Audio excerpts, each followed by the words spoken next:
भाजपा ने ऐसे निकाली पीडीए की गांठ, टिकट देने में नहीं दोहराई पिछली गलती। ये है पार्टी की रणनीति। मनमाने टिकट बंटवारे से लोकसभा चुनाव में झटका खा चुकी भाजपा ने विधानसभा उपचुनाव में पुराने कार्यकर्ताओं को तरजीह देकर बड़ा संदेश देने की कोशिश की है। प्रत्याशियों के जरिए भाजपा ने अखिलेश यादव के पीडीए के दाव का भी जवाब देने का प्रयास किया है। सूची से स्पष्ट है कि कार्यकर्ताओं की पूछ पुराने वफादारों को जगह और जातीय समीकरण का पूरा ध्यान रखा गया है। सूची से यह भी साफ हो गया है कि भाजपा ने लोकसभा चुनाव में मिले झटके से काफी कुछ सीखा है। यही नहीं, पार्टी ने उपचुनाव से यह भी संदेश देने का प्रयास किया है कि वही एक ऐसी पार्टी है जो हिंदुओं की सभी जातियों का सम्मान करने और सबको साथ लेकर चलने वाली पार्टी है।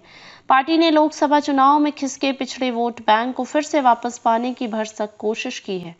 काडर के पुराने राजनीतिक परिवारों को तरजीह देकर यह संदेश दिया है कि पार्टी में काडर कार्यकर्ताओं का सम्मान बरकरार है। दरअसल लोकसभा चुनाव में टिकट वितरण में पार्टी पर काडर की उपेक्षा के गंभीर आरोप लगे थे। 2 सीटों पर ब्राह्मण चेहरे को उतारकर पार्टी ने इस जाति की उपेक्षा के आरोपों को भी झुठलाने का प्रयास किया है। करहल में नया प्रयोग करते हुए मुलायम सिंह के परिवार से प्रत्याशी उतार कर भाजपा ने एक तीर से कई निशाने साधे हैं।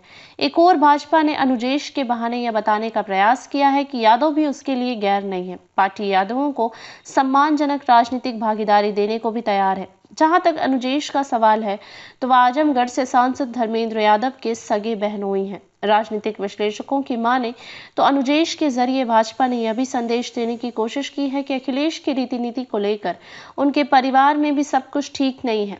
कभी यादव जाटव जोड़ो अभियान चला चुकी भाजपा सरकार ने स्वर्गीय मुलायम सिंह यादव को पद्म विभूषण देकर भी यादवों को भाजपा से जोड़ने की कोशिश की है। मोहन यादव को मध्य प्रदेश का मुख्यमंत्री बनाकर भी यह संदेश दे चुकी है। अब अनुजेश को प्रत्याशी बनाकर भाजपा यह जताना चाहती है कि उसने पश्चिमी यूपी में यादव परिवार के गढ़ में भी अपनी पकड़ बना ली है। लोकसभा चुनाव 2019 में बदायूं, फिरोजाबाद और कन्नौज सीट जीत चुकी भाजपा मुलायम परिवार के गढ़ में मजबूती से पैर जमाने के लिए लगातार कोशिश कर रही है। राजनीति में धारणाओं का बड़ा महत्व है, इससे अक्सर परिणाम प्रभावित भी होते हैं। हाल में ही निपटा लोकसभा चुनाव इसका ताजा उदाहरण है।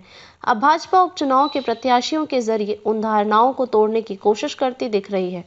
नतीजा क्या होगा यह तो भविष्य में पता चलेगा, लेकिन अनुजेश को उतार कर भाजपा ने यह तो संदेश दे ही दिया है कि अखिलेश की पकड़ अब अपने घर में भी मजबूत नहीं है। अगर वे अपनी नजदीकी रिश्तेदार की आकांक्षाओं का सम्मान नहीं कर सकते तो उनसे आम यादवों के लिए अपनी आकांक्षाओं के पूरा होने की अपेक्षा दिवा स्वप्न ही है।